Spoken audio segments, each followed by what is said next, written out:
nous allons tous ensemble, le peuple réuni, quelles que soient ses aspirations, quelles que soient ses sensibilités, quels que soient ses rêves, nous réunir pour faire sens, pour faire communauté, pour faire société et pour refaire démocratie. Merci à tous d'avoir bravé la pluie. Bienvenue à Toulon, bienvenue sur la place de la Liberté et vive la France!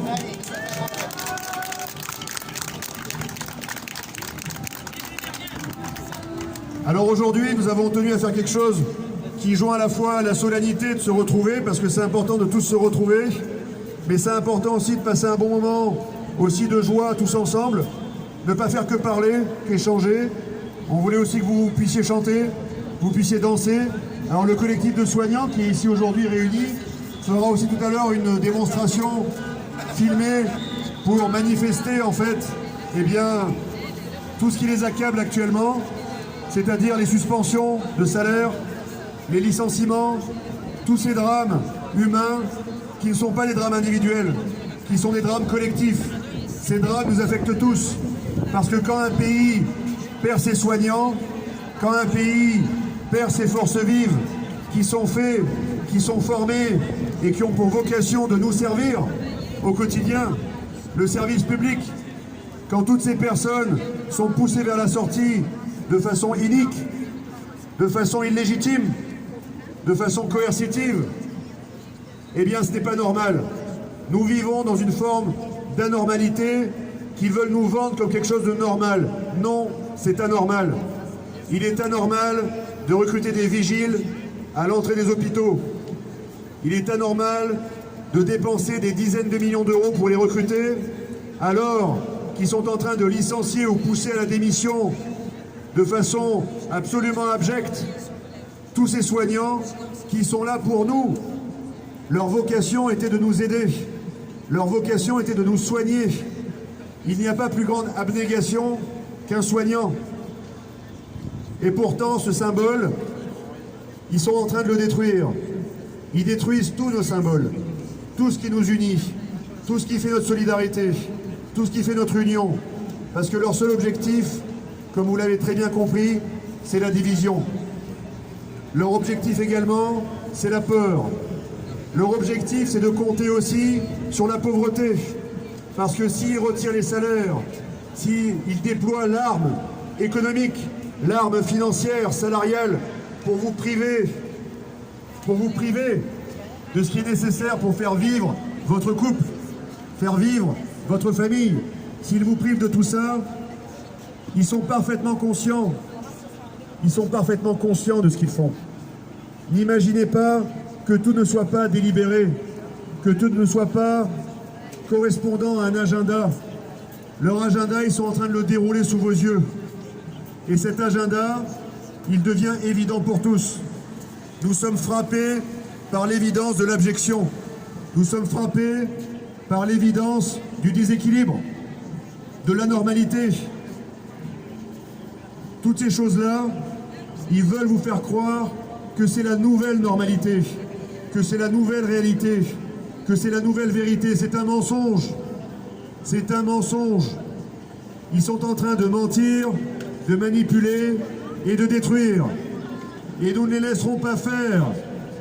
Parce que nous soyons une poignée, une légion ou un pays debout, tant que vivra l'esprit de résistance dans un citoyen, 1000 citoyens, 1 million de citoyens ou un pays réuni, tant que vivra cet esprit de résistance, la France vivra à travers vous.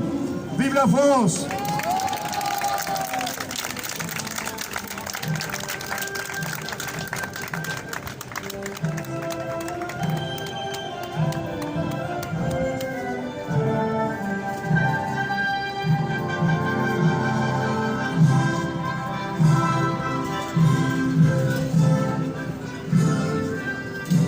Alors aujourd'hui,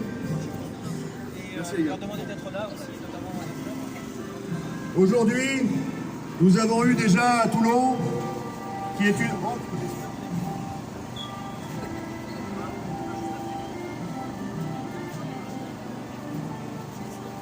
Alors aujourd'hui, alors que nous sommes une poignée de courageux qui va bientôt être rejoint dans peut-être quelques minutes, quelques dizaines de minutes par des centaines, voire des milliers de citoyens qui n'ont pas oublié que leur devoir, c'est de défendre leurs enfants, leurs petits-enfants et leur futur.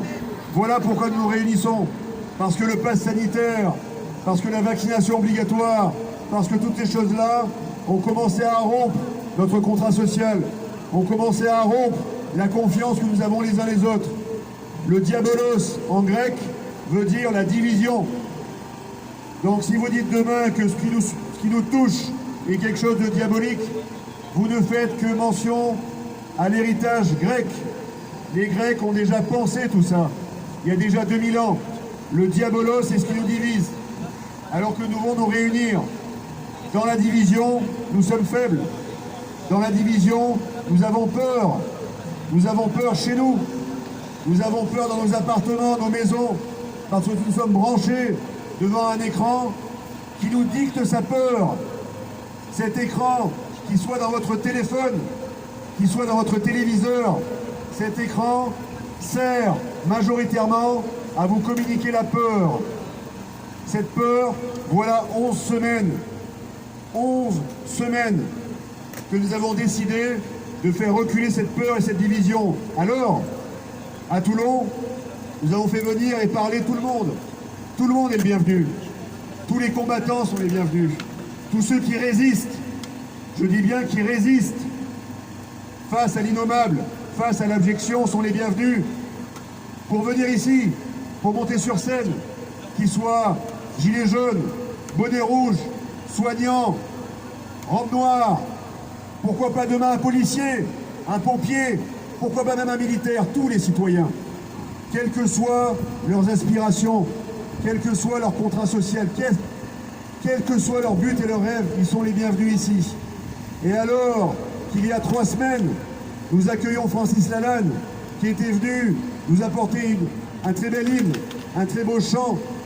Eh bien ce chant, qui est important et qui nous fédère, ce chant que nous pourrons chanter encore cet après-midi, après Alain, que je vous invite à saluer parce qu'il est là tous les samedis pour nous. Applaudissements pour Alain derrière moi, qui est toujours à la régie, la sono, et qui est là, sans relâche, avec toute l'équipe que vous avez ici, que des volontaires et des bénévoles. Ils sont tous volontaires et bénévoles pour vous aider à avoir cet esprit de réunion, cet esprit de fraternité, parce qu'il faut l'organiser. Et donc, alors que nous avions à 3 semaines Francis Lalanne, eh bien aujourd'hui, nous avons aussi la chance d'accueillir un grand monsieur, un grand Français, une personne qui depuis 2017, ça fait déjà plus de 4 ans, bientôt 5 ans, a totalement décrypté l'escroquerie de l'élection présidentielle de 2017.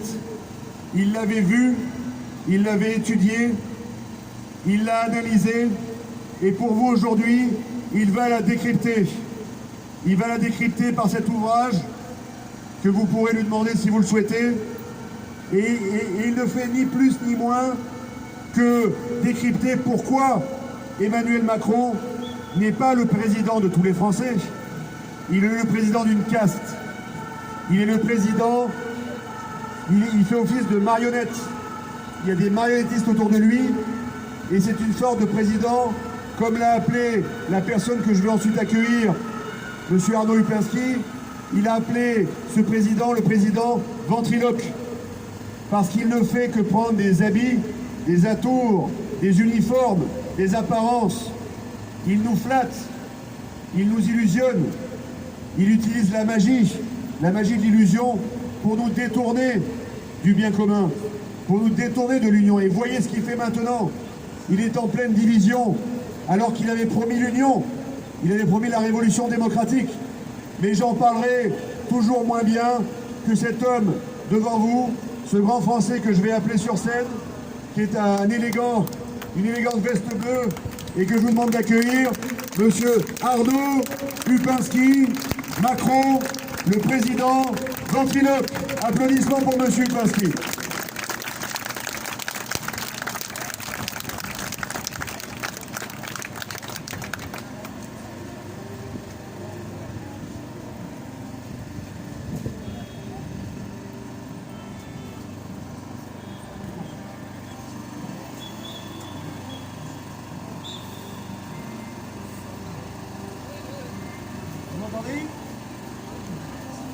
encore? Bon, je vais parler plus fort. Bon, il faut toucher la mousse. Bon, très bien. Très bien la mousse. Bon, écoutez, je remercie le capitaine, donc Juvin Brunet, de m'avoir invité, parce que nous allons vivre un grand moment qui a été magnifiquement introduit par le capitaine sur la question de la vérité et du mensonge. Donc, faire triompher votre mobilisation, bon, contre l'obligation vaccinale qui est meurtrière, contre le passeport obligatoire, relancer la vraie vie, en un mot, réenchanter la politique. Donc voilà ce que nous voulons tous, le plus vite possible. Et je suis très heureux d'être parmi vous dans cette bonne ville de Toulon. Donc, je suis décidé à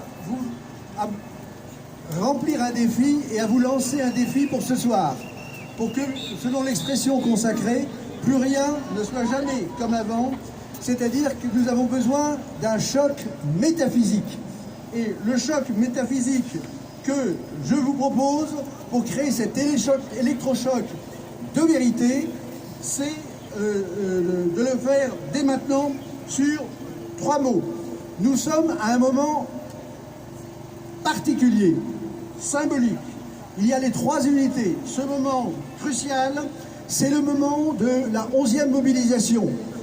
Ce moment crucial, c'est celui des présidentielles qui démarrent, avec aujourd'hui le président Macron qui a déjà gagné aujourd'hui, mais grâce à vous, pas demain. Et je suis là pour vous dire comment le président Macron doit être mis hors jeu le plus vite possible pour les présidentielles, pour ouvrir la voie à un véritable président. Je vais vous dire comment il faut faire. Il faut que ce soir, vous ne voyez plus jamais le mot liberté et la politique comme avant, pour vous livrer, vous introduire aux véritables règles du jeu. Donc le moment est historique. Le moment est historique parce que c'est une première mondiale. L'humanité n'a jamais vu ce que nous avons vécu depuis 2 ans. Et il y a eu le premier débat présidentiel avec Éric Zemmour contre Mélenchon, et vous remarquez que la censure est telle qu'aucun de ces 2 personnages n'ont osé prononcer le mot de coronavirus, ce qui vous donne le niveau incroyable de censure de la vérité. Comme l'a dit le capitaine Juvin, le mot vérité est le mot clé. C'est aussi un moment, donc le moment, l'action, c'est un moment historique parce que c'est le lancement, si on peut dire, des comités de salut du peuple, si je peux dire, ou du public, si vous préférez. Et donc, c'est aussi le lieu qui est symbolique. Je vais vous en parler. Parce que vous avez dans cette place les clés de la victoire, si vous êtes capable à sortir de l'analphabétisme politique et de comprendre ce qu'est cette place, comment elle a été créée, ce que sont ces symboles. Parce que la politique est d'ordre symbolique. Donc, c'est la symbolique qui domine la politique, comme cette statue domine cette place. Alors, en 3 mots, ces 3 mots de ce choc métaphysique, ce sont le mot vérité, le mot régalien et le mot crime. Avec ces 3 mots, vous inversez l'ordre politique et vous reprenez le pouvoir l'année prochaine. Alors, nous sommes sur quoi? Ici, c'était une place d'armes. Donc, il faut apprendre à lire. Le président Macron, pourquoi est-ce qu'il vous domine? Parce qu'il a les clés. Il a les clés avec, évidemment, c'est uniquement un acteur. Mais il joue le rôle. Le langage est bien calculé. Les symboles sont bien calculés. Et vous êtes dans une prison sans vous en rendre compte. Parce que la prison, elle est en nous-mêmes. Elle est dans les symboles qui sont mis dans notre tête et que nous déclinons sans les comprendre. Notamment cette place. Alors, ici, c'était une place d'armes. Donc, et c'est une place de combat, puisque c'est d'ici que partent le comité, les CSL. C'était une place d'armes, mais en... Qu'est-ce que les CSL, monsieur Huberski? Moi, je dirais que c'est les comités de salut du peuple, mais on peut dire de salut public. Bon. Mais là, justement, c'est tout le problème des mots, le choix des mots, la force symbolique des mots, parce que vous savez que le comité de salut public a été un mot qui ramène à la Révolution et qui ramène au général de Gaulle. Bon. Donc, cette place d'Armes a été qualifiée de place de la Liberté en 1889. Je ne vais pas vous en parler plus longuement, mais c'était un moment crucial qui préparait d'ailleurs la guerre de 14 et qui était cette place. Ici, c'est le tableau symbolique qui a permis à la Troisième République de gagner sa bataille des symboles contre quoi? Contre l'Empire, c'est-à-dire qu'il y avait les bonapartistes, et vous aviez également les royalistes, légitimistes, orléanistes. Et tout ce qui est derrière vous indique la stratégie qui a été suivie. Et nous devons avoir une stratégie symbolique pour la reprise du pouvoir. Alors qu'est-ce que vous devez dire? C'est que vous avez, c'est la statue, nous allons en parler, la statue de la Fédération. La Fédération, c'est le symbole de la réunion de 1790 entre le peuple et le roi. Mais vous remarquez qu'il y a deux absents dans la statue. Il n'y a pas la figure du roi. Or, il y a eu des serments dans la fête de la Fédération, le sermon à Louis XVI qui a été guillotiné. Alors ce n'est pas un détail pour deux raisons. La première, c'est que le président Macron a bien dit il y a dans le processus démocratique et dans son fonctionnement un vide, la figure du roi. Et il avait affirmé qu'il la remplirait, il ne l'a pas remplie. C'est-à-dire que la place est vide et c'est celle qu'il faut prendre l'année prochaine. Alors évidemment, le mot roi fait peur, bien entendu, mais le mot à utiliser, c'est le mot régalien. Le régalien, c'est un principe.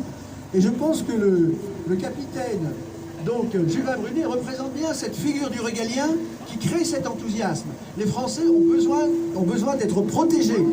Il y a besoin d'un régalien. Alors, nous avons besoin d'être protégés aussi de la pluie. Bon, alors, là... Prenez vos parapluies.